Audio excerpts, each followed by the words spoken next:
lihat. Orang yang terkena penyakit stroke. Ada di sini yang terkena penyakit stroke? Ada nggak di sini yang terkena penyakit stroke? Karena ini kan komentarnya rata-rata sama semua ya, maka saya pilih penyakit stroke dulu deh.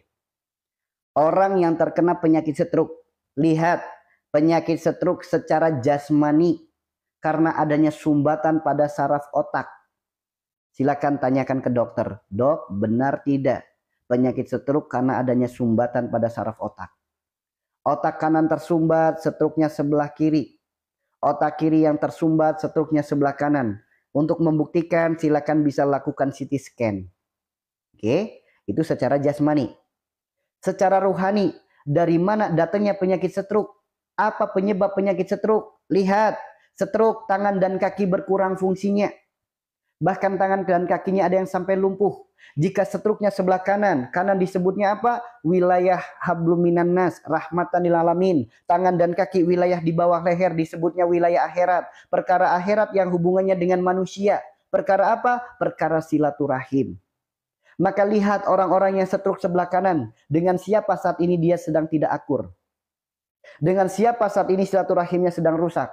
Jika ingin sembuh, mohon ampun kepada Allah, perbaiki silaturahimnya. Kenapa silaturahimnya rusak? Apa penyebab silaturahimnya rusak? Ingat, penyebab stroke sebelah kanan adanya sumbatan otak sebelah kiri. Otak di atas leher disebutnya wilayah dunia, sebelah kiri disebutnya hablum minallah. Perkara dunia yang hubungannya dengan Allah. Perkara apa? Jodoh, rizki, mati. Perkara jodoh. Lihat, dengan anaknya bisa nikah, dengan orang tua atau mertua tidak akur. Sok, yang punya stroke sebelah kanan, akur nggak sama mertua? Lihat. Atau mungkin sama anaknya sayang, sama menantunya zolim. Sok, bisa jadi stroke sebelah kanan. Yang kedua, perkara rizki. Mungkin karena rebutan warisan, mungkin perkara hutang piutang, mungkin karena perkara yang lain, persaingan bisnis dan lain sebagainya. Sok, perkara duit, silaturahim jadi rusak, ada nggak? Perbaiki teman-teman. Atau yang ketiga, ini yang paling berbahaya, mati. Ada kesalahan yang pernah kita lakukan kepada orang tersebut, silaturahim jadi rusak, kitanya belum minta maaf, orangnya sudah mati. Itu stroke-nya parah. Itu teman-teman. Maka siapapun yang terkena stroke sebelah kanan, secara jasmani silakan ikhtiarkan ke medis. Secara rohani, yuk perbaiki silaturahim dengan siapa Anda bermusuhan. Dengan siapa silaturahim itu rusak. Ketika silaturahimnya sudah diperbaiki, ternyata penyakitnya belum sembuh, maka penyebabnya adalah rahmatan lil alamin. Boleh jadi tangan dan kakinya pernah dipakai untuk membunuh makhluk Allah tanpa menyebut namanya. Tangan dan kakinya pernah dipakai untuk melukai makhluk Allah, menyakiti makhluk Allah, menyiksa makhluk Allah. Itu juga bisa jadi penyebabnya. Atau mungkin ikhtiar perkara dunianya, jalan rizkinya lewat alam semesta.